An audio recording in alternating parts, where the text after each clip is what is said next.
Good morning everyone. This is online class by Ashish Mishra for English Literature for Standard 6.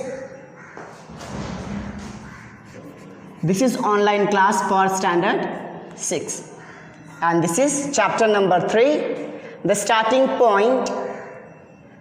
Actually in this you can say story or an experience of Milkha Singh, we will come to know about the efforts, fortunes and so many good things that helped Milkha Singh in achieving his success. So let's continue with the chapter. Milkha Singh, he is also known as the Flying Sikh, is a former Indian track and field sprinter. Actually, sprinter is a word that is used for someone for the person who takes part or who participates in short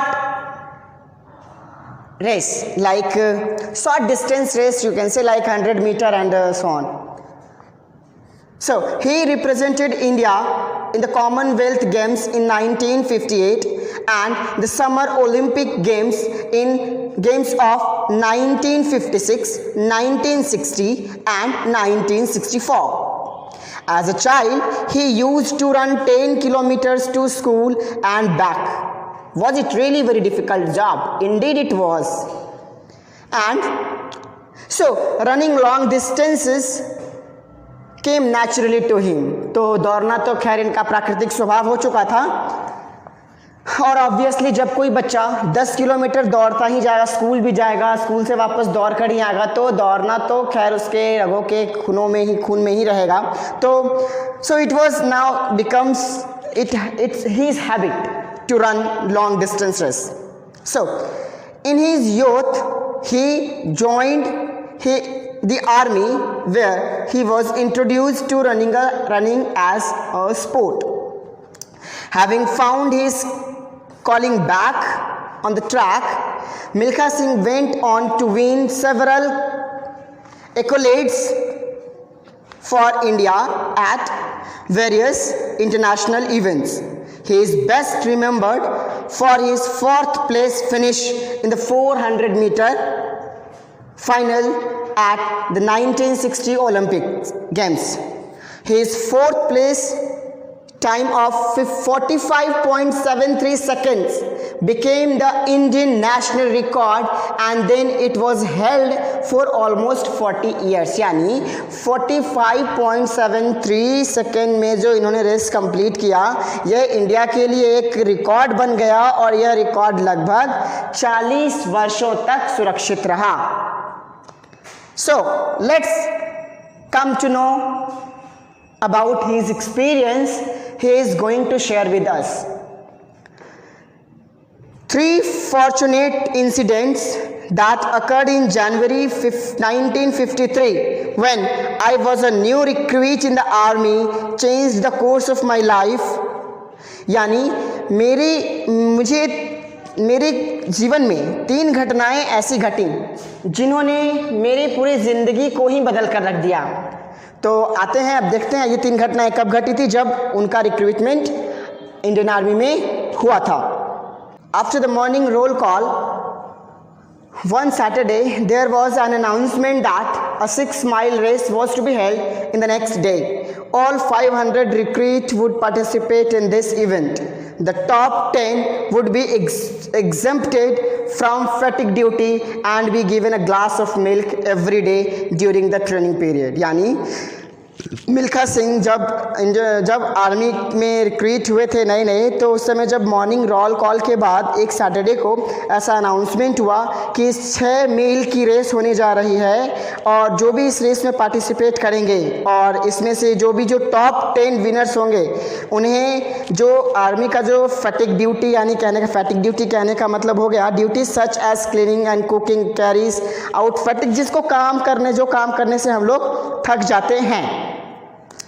इन सारे कामों से 10 वैसे लोगों को आज़ाद कर दिया जाएगा या उन्हें आराम दे दिया जाएगा जो रेस में टॉप 10 होंगे. तो अगले दिन क्या हुआ? The next day morning we reported at the starting line wearing canvas shoes, vest and khaki sports. The whistle blew and we set off, filled with a sense of mission. And I ran as fast as I could. The reward of getting a glass of milk was a big treat for me, as I had suffered great want and deprivation in my childhood. Deprivation कहने का मतलब होगा the situation of not having something due to lack of money. Student sometimes what happen actually with us कि हम उतने capable नहीं होते हैं कि हम अपने सारे डिमांड्स और अपने सारे रिक्वायरमेंट्स को फुलफ़िल कर सकें, तो कुछ ख्वाहिशें हमारे जीवन में रह जाती हैं। तो मिल्खा सिंह के साथ भी कुछ ऐसा ही था। मिल्खा सिंह के लिए एक ग्लास दूध बहुत मायने रखता था, क्योंकि उन्होंने बचपन से बहुत सफ़र किया था। उन्हें जिस चीज़ की भी आवश्यकता रही थी उन्हें शायद बचपन में वो नहीं मिल सका होगा, और उन्होंने खैर ये उनके लिए एक बहुत ही अच्छा अपॉर्चुनिटी रहा। I took the lead in the first 2 or 3 miles. तो पहले 2 और 3 माइल में तो खैर मैं फर्स्ट ही रहा। I would rest a while if I felt tired and then run again when I saw other catching up. और जब मैं 2 माइल्स दौड़ लिया तो मैं सोचा थोड़ा आराम कर लूँ, लेकिन मैं क्या आराम करता। ऐसा मिल्खा सिंह कहते हैं कि how could I wait when I see someone running after me, यानी मेरे बाद जो लोग दौड़ कर आ रहे हैं मुझे तो उनसे आगे निकलना है भाई। तो he kept on running. So luck was with me that day and I finished 6th in the race now. तो एक लक इनका वहाँ काम किया। तो ये कहते हैं कि एक लक तो मेरा वहाँ काम कर गया कि मैं उन टॉप 10 में मेरा पोजीशन 6th नंबर पर रहा। That is fine. The names of the 10 recruits who qualified were announced before a large gathering of almost 300 people. Friends, even strangers, wildly applauded and thumped me on my back and shouted Shabash. I was quite overwhelmed by attention and appreciation I received that night. I was very happy. He must be very happy at that time. And this incident became the starting point of my career as an athlete. और athlete के रूप में यह मेरे career का एक पहला किस्मत था जो मेरा साथ दिया। As part of our training we had to run 6 miles every day, और हमारे ट्रेनिंग के अनुसार हमें हर दिन 6 माइल दौड़ना पड़ता था। I eagerly looked forward to end of the practice session when we would get the promised glass of milk, और मुझे तो इस बात की खुशी रहती थी कि मैं जितनी जल्दी रेस खत्म कर लूँ ताकि मुझे वो एक ग्लास जो है दूध से भरा एक ग्लास जो है वो मुझे मिल सके। हाँ, our instructor was Havaldar Gurudev Singh, who had been with the army for about 15 years. Although his task was to train new recruits, he was a good runner himself and he continued to participate in races. Indeed, he was a good runner. ये बहुत अच्छे runner भी रहे हैं, और इन्होंने ही हमें दौड़ना सिखाया, या ये भी कह सकते हैं कि इनको जिम्मेदारी दी गई थी हम लोगों का ध्यान रखने के लिए, और साथ ही हमें ट्रेनिंग देने के लिए भी कि हम कैसे दौड़ सके, कैसे आर्मी में सर्व कर सके। चलिए now, Gurudev was a taciturn, no-nonsense kind of man. His tough exterior hid his softer, gentler side. यानी वो देखने में जितने टफ लगते थे एक्चुअली वो उतने टफ थे नहीं। उनका जो टफ फेस जो था ना वो सॉफ्टर साइड को अपने अंदर रखता था, और उनके अंदर भी एक दिल था जिसमें वो लोगों के बारे में अच्छी भावनाएं रखते थे। उनके अंदर भी भावना थी, इमोशंस था, अफेक्शंस था। He would run with us during training session, prodding us with a danda, shouting, "Run, boys, run! Run for our regiment." I strongly believe that he was instrumental in motivating me in strive to become a world-class athlete. When I think of his danda, I bow my head in respect. तो कभी कभी students हमारे साथ ऐसा भी होता है कि बहुत सारे टीचर्स जो हमें वो काफ़ी रूड लगते हैं मीन्स कि हमें लगता है कि वो काफ़ी कठोर हैं, उनके अंदर तो कोई हृदय ही नहीं है, जबकि ऐसा नहीं होता है। हम जब बड़े हो जाते हैं और किसी अच्छे मुकाम पर पहुंच जाते हैं तो हम कभी उन टीचर्स को भी याद करते हैं, शिक्षकों को भी याद करते हैं जो हमें डांटा करते थे, हमारी कभी पिटाई किया करते थे। तो मिल्खा सिंह यही बात कहते हैं कि आज भी जब मैं गुरुदेव के बारे में सोचता हूँ, उनके डंडे के बारे में सोचता हूँ, तो मैं अपने सर उनके सम्मान में झुकाता हूँ। तो ज़रूरी नहीं है कि जो इंसान आपको डांटे, जो वक्त रहते अगर एक दो थप्पड़ लगा दे या डांट दे तो वो खराब इंसान है या उसके अंदर कोई हृदय नहीं है। हो सकता है वह आपकी भलाई के लिए ही आपको डांटता हो क्या सकता है, ऑब्वियसली यही होता है। Now, 6 weeks into our training, the center held a cross country race.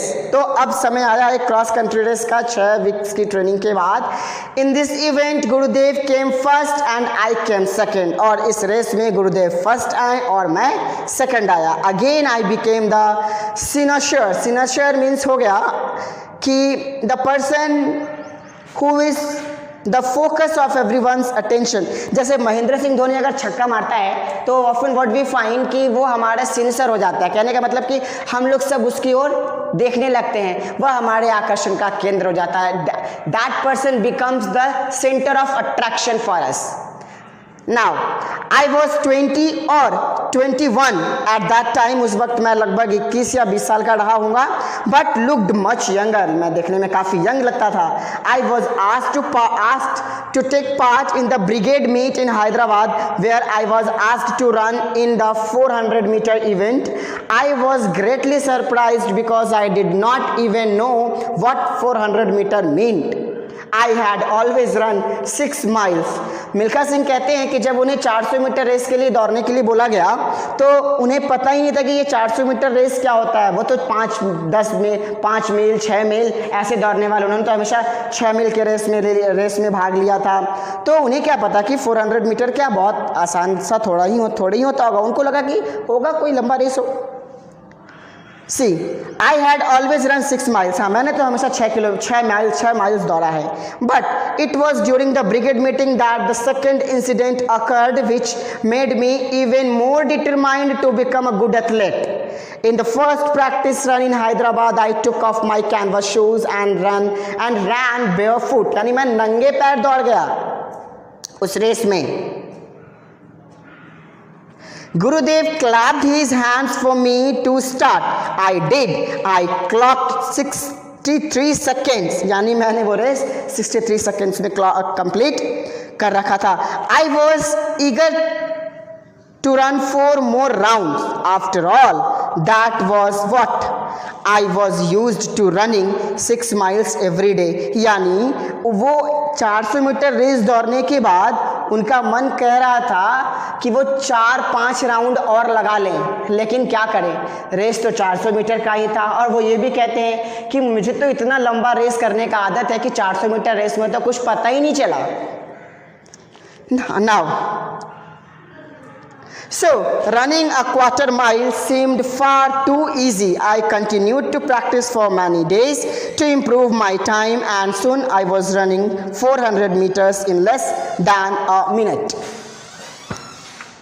और क्या है, I continued to practice for many days। फिर मैंने लगातार संभवतः प्रयास करता रहा और मेरे काफ़ी प्रयत्न के बाद soon I was running 400 meter in less than a minute. यानी 1 मिनट से भी कम समय में मैंने 400 मीटर की रेस पूरी कर ली। Now the day of the meet dawned bright and clear। as I made my way to the stadium, I noticed some men who were surrounded by senior officers and their families। The men wore vests with India written on them in bold letter। They seemed to have an air of power and prestige about them। I was really very curious to know who were they। I was told later that they were athletes who had represented India in international sporting event। That was my eureka moment। Eureka moment बड़ा अच्छा शब्द है। It is a very nice word and very important for everyone। That is Eureka moment। That is Eureka moment। Actually, Eureka moment is a time when you are determined or you are confirmed to know that what your ambition is or what you want to be actually in your life. तो कभी कभी किसी का eureka moment पहले आ जाता है, कभी किसी का यूरेका मोमेंट काफ़ी लेट से आता है. तो यूरेका मोमेंट हर किसी की जीवन में आता है. In everybody's life eureka moment takes place. Okay everyone, hope so कि आपके जीवन में भी काफ़ी जल्दी आ जाए. हर मोमेंट एक यूरेका मोमेंट है. आप जिस समय डिटरमाइंड हो जाइए कि आपको अपनी लाइफ में कुछ लक्ष्य प्राप्त करना है तो आप वो आपके लिए वो यूरेका मोमेंट ही होगा. So, I made a solemn promise to myself that I would not rest until I earned a place in that special world too. तो उसी वक्त मैंने डिटरमाइंड किया, अपने आप से वादा किया कि मैं भी जब तक अपने आप को उस मुकाम पर ना पहुंचा लूं तब तक मैं चैन की सांस नहीं लूंगा.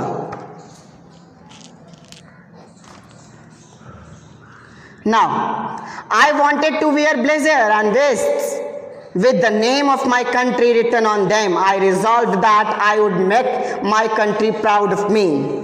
I was really very nervous when we reported at the starting line before the race. This was the first time that I was competing in such an event and that too before thousands of spectators. और ये मेरे लिए पहला moment रहा था जिस वक्त मैं काफ़ी नर्वस रहा था जब मुझे लगभग हजार लोगों के सामने, दर्शकों के सामने दौड़ना था उस रेस में. I had little idea about the procedures and the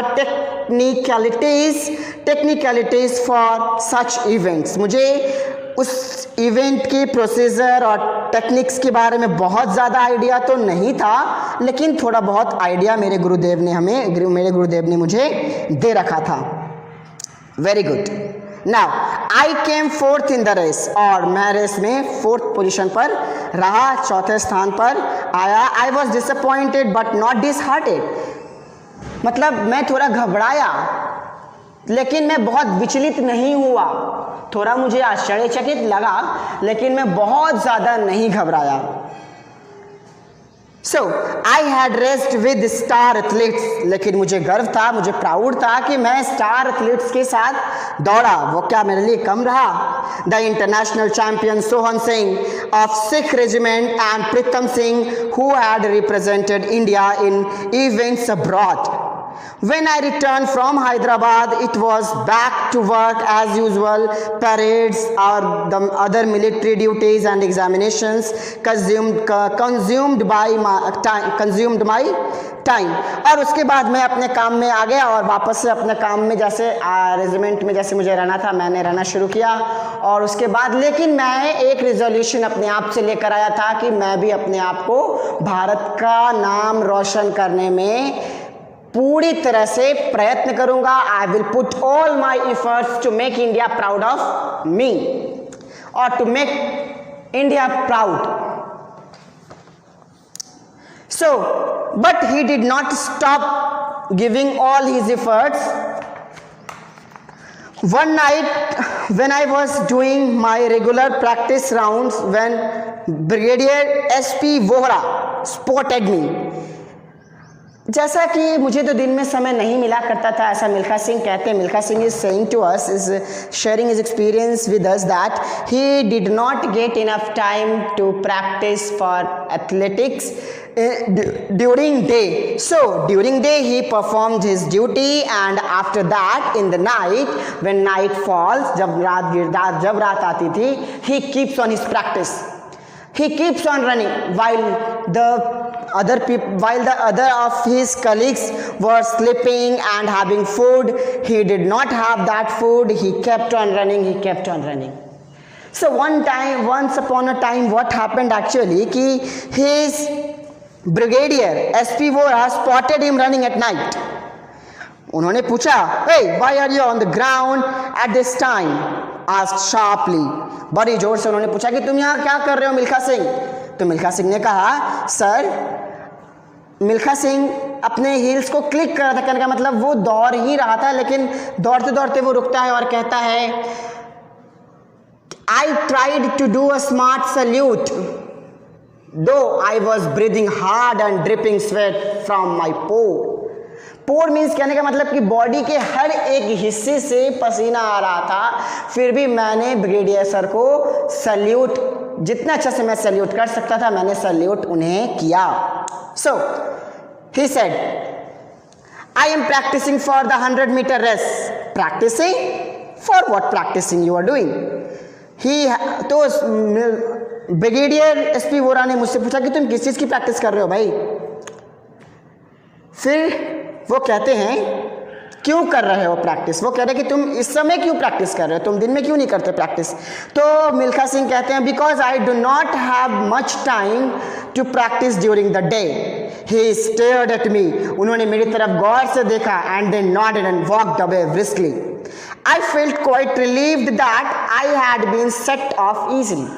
I had been let off easily. खैर मुझे उनके जाने से और आने से कोई फ़र्क तो नहीं पड़ा, लेकिन मुझे थोड़ा सुकून मिला कि मैं बहुत जल्दी उनसे छूट गया और वो यहाँ से चले गए, ताकि मेरा समय बच गया और मैं प्रैक्टिस में फिर से लग गया.